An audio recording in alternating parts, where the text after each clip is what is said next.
I'm sure that most of us here today have a history of being a little too lazy while holding responsibilities.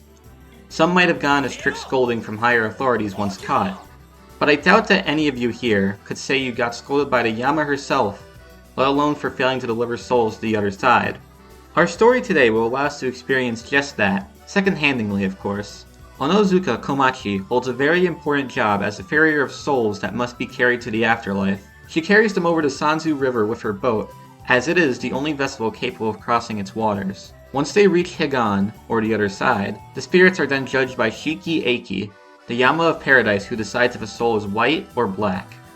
Think of her as a superior who requires Komachi's hard work to properly function. Except, sometimes the farrier isn't as hardworking as she should be.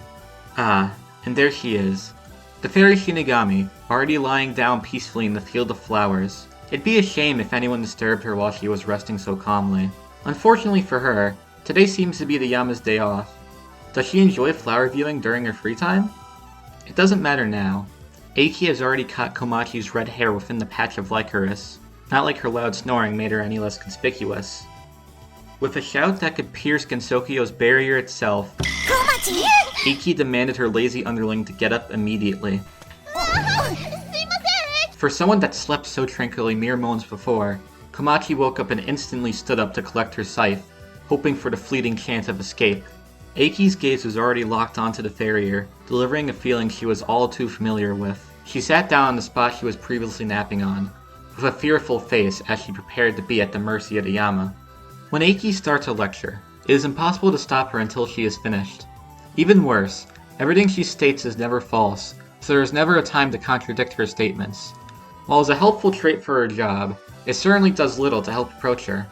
Just look at poor Komachi, tearing up in hope for some sympathy from the Yama to no avail. It will probably go on for some hours, so I'll just spare you with a summary.